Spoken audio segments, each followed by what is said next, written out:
Adventist vegetarian diabetics. Prove all things, hold fast that which is good.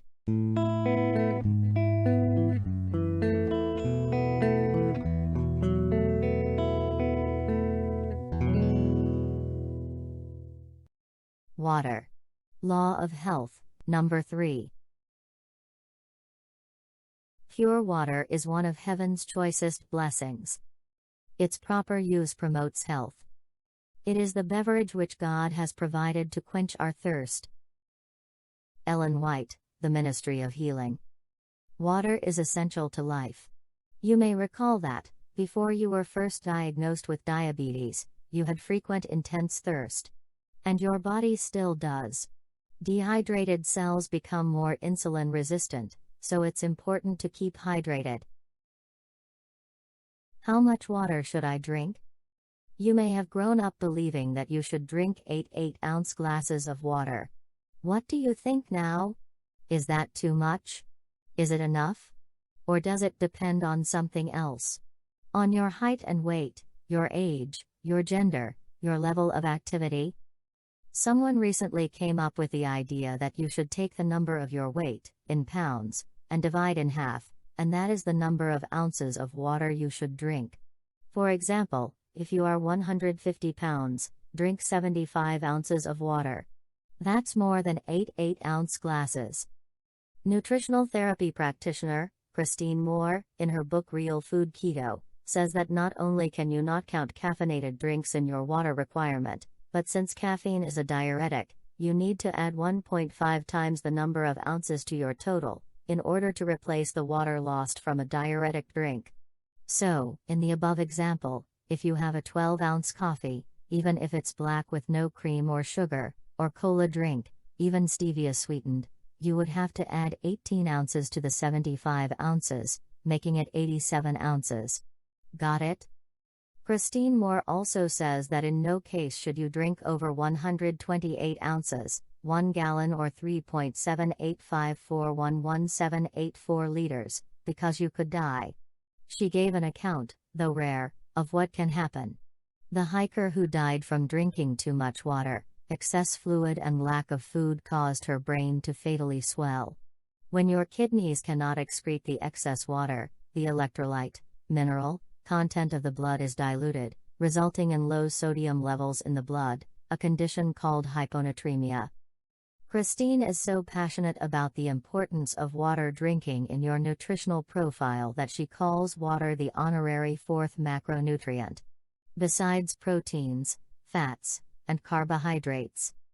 Finally, brain function specialist Dr. Arlene Taylor says, just a 1% level of dehydration, and at the point you probably are not even thirsty, results in a 5% reduction in cognition. She further says to just drink enough so you pee 1 or 2 pale urines per day. Personally, I find that a much easier way to track my level of hydration. Your first instinct when you have a blood sugar spike may be to drink more water. Drink enough to satisfy your thirst, but don't overdo it, because excess water flushes out the electrolytes your body needs. Drinking water with meals. As a Seventh-day Adventist who grew up believing in what Ellen White said, you may have been taught that you should not drink water with your meals because it dilutes digestive juices. A 1974 Ministry magazine article said, "Water is the medium required for the chemical reactions comprising our life processes to occur." Today, it is known that the enzymes involved in the digestive process function optimally at body temperature. Any temperature above or below this would result in a reduced rate of digestion. It is also known that excessive dilution of digestive juices will prolong the time required for digestion. However, current science, 2020, says that drinking water with meals does no harm to your body and actually aids in digestion. One author enumerates the many reasons people have given for not drinking water with meals and proceeds to debunk them all with references to current studies. A writer from the Mayo Clinic says, "There's no concern that water will dilute the digestive juices or interfere with digestion. In fact, drinking water during or after a meal actually aids digestion." A closer look at what Ellen White actually said reveals that her emphasis is on not drinking cold drinks, like ice water, with meals because it will arrest digestion until the system has imparted sufficient warmth to the stomach. Sister Ellen also advises water to be drunk a half hour before and after meals. So, if we as diabetics are drinking water freely throughout the day, we probably will drink water a half hour before meals. And a half hour after meals, too. What about unsweetened sparkling water? Christine Moore, NTP, says, it's okay to drink sparkling water occasionally, but don't make a habit of it. Carbonated water contains phosphoric acid, which can inhibit stomach acid production as well as interfere with your body's ability to use calcium. The more plain water you drink, the better. Real Food Keto, page 122. This applies to any soda, even the stevia-sweetened Zevia sodas. Another study showed that rats consuming gaseous beverages over a period of around 1 year gain weight at a faster rate than controls on regular degassed carbonated beverage or tap water. This is because of elevated levels of the hunger hormone ghrelin, and thus greater food intake in rats drinking carbonated drinks compared to control rats. These results implicate a major role for carbon dioxide gas in soft drinks in inducing weight gain, and the onset of obesity via ghrelin release and stimulation of the hunger response in male mammals. And another source says, water suppresses the appetite naturally and helps the body metabolize fat.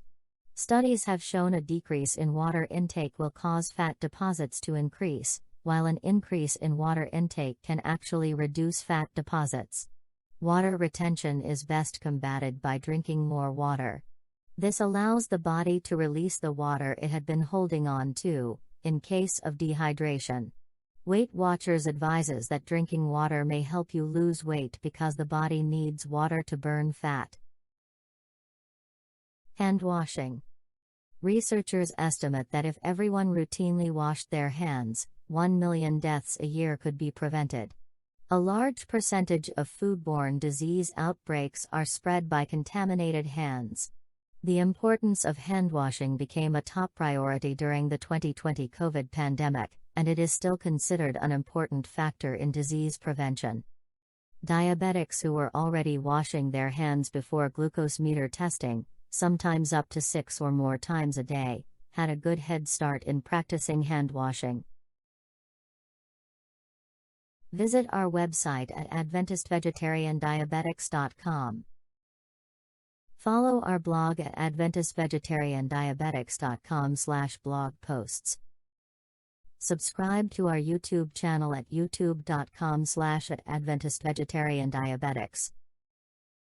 Copyright by Adventist Vegetarian Diabetics.